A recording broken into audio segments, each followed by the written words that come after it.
안녕하십니까. 세상 읽어주는 남자 이상훈입니다. 오늘은 AP 경쟁에 대해서 말씀드리겠습니다. 오늘 10월이 되면 안드로이드 진영에서 삼성 AP인 엑시노스 2500의 강력한 경쟁 AP가 다 나옵니다. 바로 미디어텍의 디멘시티 9400, 퀄컴의 스냅드래곤 8 4세대 AP가 그것이죠. 이 앞서 전달인 9월에는 아이폰 16을 통해서 애플의 AP인 A18 칩도 발표됩니다. 하지만 A18 같은 경우는 운영체제가 iOS로 구동되는 칩이기 때문에 안드로이드 진영 칩과 일률적으로 비교하기는 어렵습니다. 그런 점을 인식할 필요가 있습니다.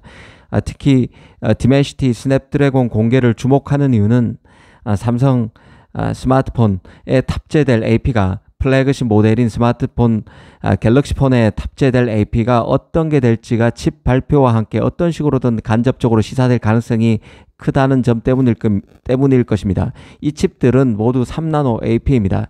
엑시노스 2500은 삼성 3나노에서 만들어지고 디멘시티 9400과 스냅드래곤 8 4세대 AP는 TSMC 3나노 2세대 노드인 N3E에서 제작됩니다.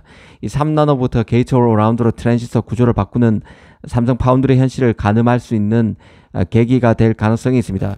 특히 삼성의 3나노 수율과 관련해서는 이런저런 얘기가 많았었는데요. 애플 전문가로 통하는 거밍치 같은 경우는 삼성 3나노가 수율이 부진하기 때문에 퀄컴의 스냅드래곤 8 4세대 AP의 S25 전량 탑재 가능성이 있다는 얘기를 한 바 있습니다. 삼성 3나노 수율, 부진한 수율 때문에 엑시노스 2500의 양산이 포기될 수 있다는 얘기를 한 것이죠. 사실 이 전까지만 해도 거밍치 이 얘기가 나오기 전까지만 해도 엑시노스 2500이 S25 기본 플러스 그리고 최상위 모델인 울트라를 가리지 않고 모두 탑재되고 퀄컴 스냅드래곤 8 4세대 AP 같은 경우는 갤럭시 Z 시리즈, 그 폴드 7과 플립 7에만 들어간다는 내용의 팁스터 업로드도 있었기 때문에 이 거밍시 애널리스트의 3나노 수율 부진에 따른 엑시노스 2500 양산 포기설은 더 충격적으로 다가오기도 했었습니다. 거밍치 예측 이후에는 이제 디멘시티가 본격적으로 등장하게 되는데요. 디멘시티 9400이 뛰어난 성능으로 삼성이 갤럭시 폰 탑재를 결정했다는 내용이었습니다. 그 방식도 다양했는데요. 이 퀄컴 칩을 완전히 대체할 가능성부터 스냅드래곤 8 4세대 AP, 엑시노스 2500과 함께 디멘시티 9400이 탑재될 수 있다는 예측도 나왔습니다. 3개 칩을 동시에 탑재한다는 내용이죠. 이게 특히 주목받았었는데요.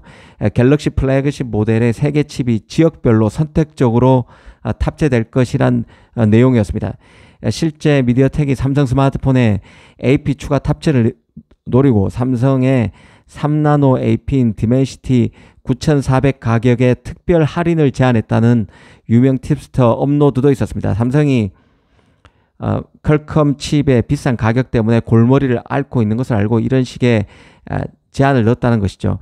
어찌됐든 디멘시티 9400이 명실공히 그 안드로이드 진영에서 컨턴 점프를 통해서 최고 AP로 올라서겠다는 야심을 보이고 있는 것만은 분명하고 디멘시티에 대한 전반적인 평가도 이제 완전히 다른 레벨로 올라선 것만은 확실한 것 같다는 생각입니다. 과거 산자이 폰에 들어가는 AP라는 오명은 더 이상 통하지 않는다는 얘기죠.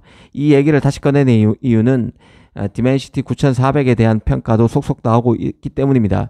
10월에 공식 출시를 앞둔 만큼 팁스터 업로드 등을 통해서 다양한 예측이 쏟아지는 상황인데요.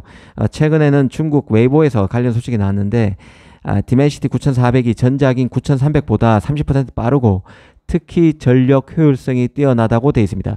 아시다시피 디멘시티 칩은 전작인 9300부터 성능 향상을 위해서 에피션트 코어, 이 코어를 모두 버렸습니다. 효율성 코어를 버리고 고성능 코어인 P코어, 퍼포먼스 코어만으로 칩 구조를 짰는데요. 그래서 9300 같은 경우는 열 방출에 어려움이 있었고 발열 이슈도 불거진 바 있습니다.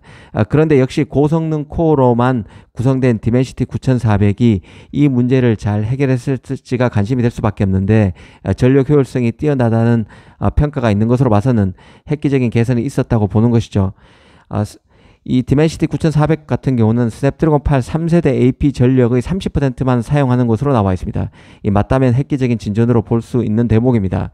전력 효율성과 관련해서 더 눈에 띄는 것은 삼성과의 협력 부분인데요. 삼성은 일전에 저전력 모바일 D램인 LPDDR5X에 대한 발표를 하면서 미디어텍 AP와 함께 검증 작업을 잘 마쳤다는 발표를 한 적이 있습니다. 아시다시피 LPDDR은 스마트폰과 태블릿 PC 등 전력 효율이 중요한 기기에 주로 탑재되는 저전력 D램 제품입니다. 저전력 모바일 D램이죠. 이 D램으로 온 디바이스 AI 시장에서 주도권을 확보하고 하려는 게 삼성의 전략인데 미디어텍이 디멘시티를 통해서 삼성과 손을 잡는 것입니다.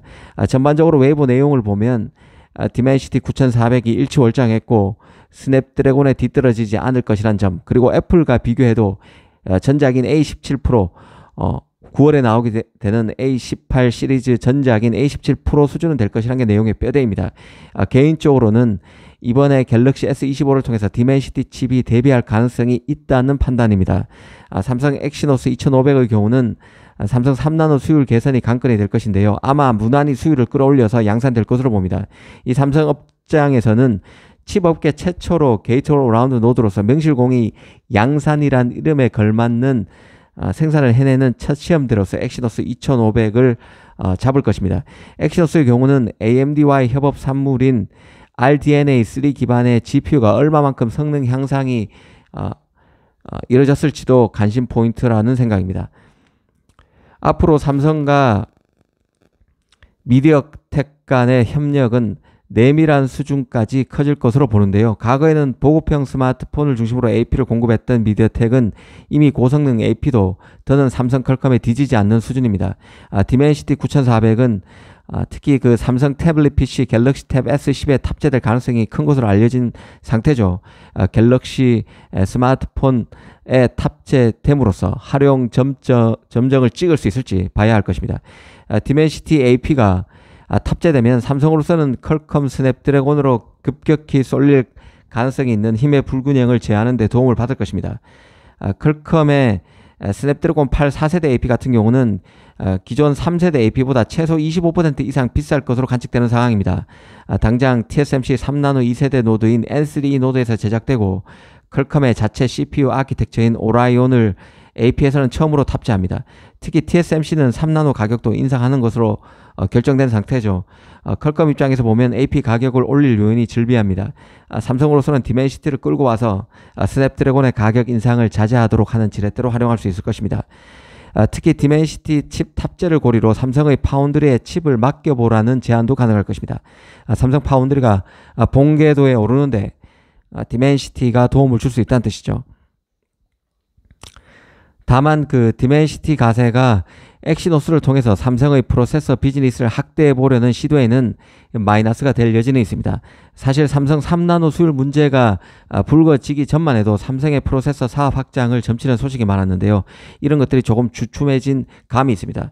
이 삼성 입장에서는 이 퀄컴, 미디어텍, 엑시노스 등 세 가지 다른 하드웨어 구성에 대한 펌웨어 업데이트를 개발하는 것도 부담이 될 것입니다.